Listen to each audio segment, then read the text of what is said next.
നമ്മുടെ രാജ്യത്തെ കൃഷിക്കാർ ഒന്നടങ്കം ആവശ്യപ്പെടുന്ന കാര്യമാണ് സ്വാമിനാഥൻ കമ്മീഷൻ റിപ്പോർട്ട് നടപ്പിലാക്കുക എന്നത്.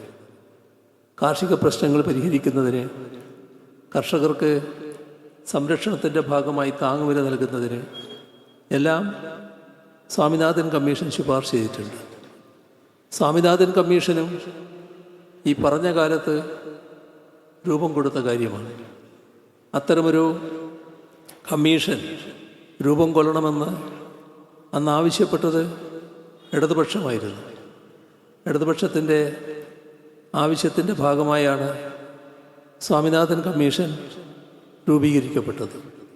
സ്വാമിനാഥൻ കമ്മീഷൻ റിപ്പോർട്ട് കോൺഗ്രസ് അധികാരത്തിലിരിക്കുമ്പോൾ തന്നെ ലഭിച്ചിരുന്നു. വർഷങ്ങൾ പിന്നീട് കോൺഗ്രസിന് നേതൃത്വമുള്ള കേന്ദ്ര ഗവൺമെൻറ് അധികാരത്തിലുണ്ടായിരുന്നു.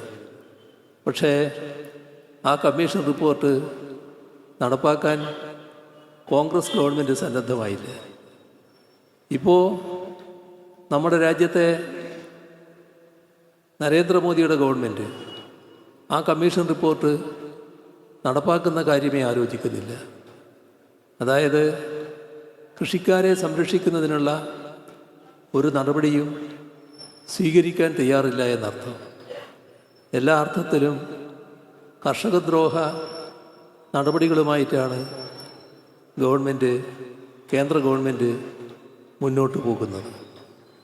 കേരളത്തിൽ കാർഷിക രംഗം കഴിഞ്ഞ 10 വർഷക്കാലം നല്ല രീതിയിൽ മുന്നോട്ട് പോയിട്ടിരുന്നു. വലിയ തോതിൽ കാർഷിക രംഗം മുന്നേറുന്ന അവസ്ഥയുണ്ടായി. അതിന് മുൻപുള്ളതിൽ നിന്ന് കാർഷിക പുരോഗതി ഇരട്ടിയിലധികമായി. ദേശീയ ശരാശരി കണക്കിലെടുത്താലും അതിൻ്റെ ഇരട്ടി പുരോഗതി കേരളത്തിന് കാർഷിക രംഗത്ത് ആർജിക്കാൻ കഴിഞ്ഞു. അതെല്ലാം സ്വയംഭൂവായി ഉണ്ടായതായിരുന്നില്ല. LDF സർക്കാർ ബോധപൂർവം ഇടപെട്ടതിൻ്റെ ഫലമായി സംഭവിച്ച കാര്യമായിരുന്നു അത്.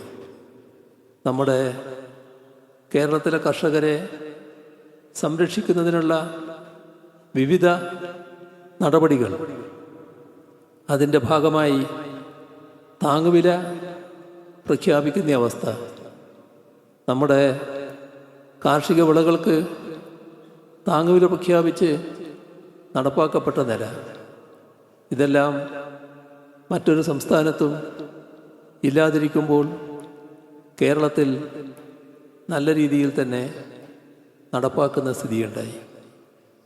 ആ സ്ഥിതിവിശേഷം തുടരുക എന്നത് വളരെ പ്രധാനമാണ്.